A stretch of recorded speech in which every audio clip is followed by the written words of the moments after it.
स्वच्छ भारत मिशन ग्रामीण में कम्युनिटी एंगेजमेंट की बात अक्सर की जाती है। इसको समझने के लिए ये देख लें कि कम्युनिटी इस शब्द से हमारा क्या तात्पर्य है।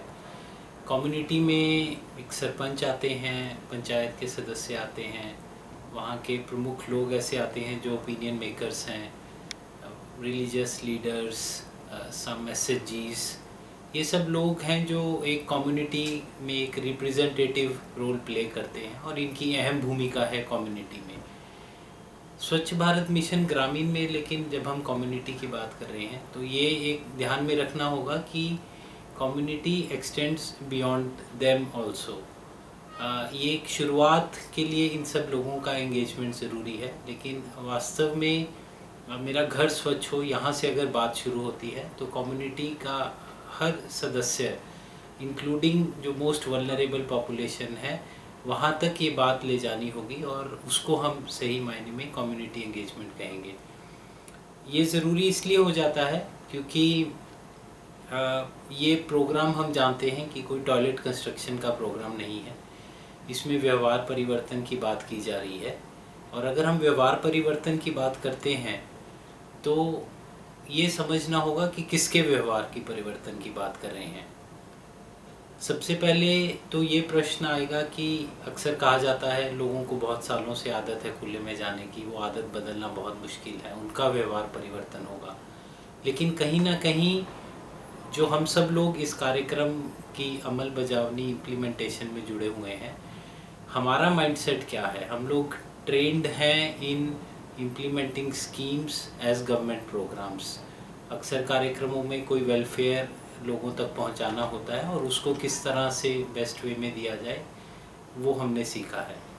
स्वच्छ भारत मिशन की क्या रिक्वायरमेंट्स हैं? क्या हम डूअर्स की जगह फैसिलिटेटर्स के रोल में आते हैं? क्या हम लोगों को प्रिस्क्राइब करने की जगह उनके साथ बातचीत शुरू करते हैं या ऐसा वातावरण बना पाते हैं जहां वो खुद अपनी परिस्थिति का एनालाइज करके उसमें से कुछ सॉल्यूशंस निकालें?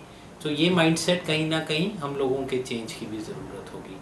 उसके बाद बात आती है कि लोगों का व्यवहार परिवर्तन, क्योंकि एक बार किसी को लगा कि खुले में जाने से उसका नुकसान हो रहा है तो टॉयलेट तो वो खुद ही कंस्ट्रक्ट कर लेगा, वो कोई बड़ी बात नहीं रह जाती।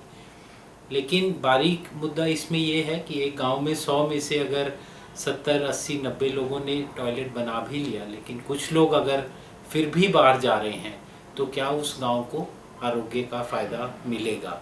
क्योंकि कुछ लोगों के बाहर जाने से भी स्वास्थ्य पे बुरा परिणाम हो सकता है।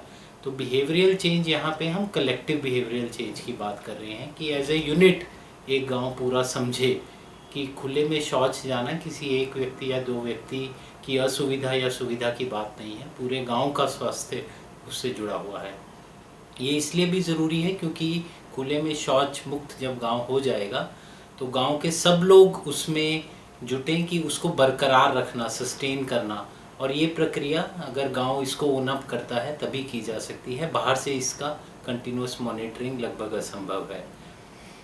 बाद में एक ही बात है कि टॉयलेट्स हम प्रोवाइड करने की बात आती है, कई बार कहा जाता है look upon people as beneficiaries. वो दृष्टिकोण बदलना होगा। We have to look upon people as owners.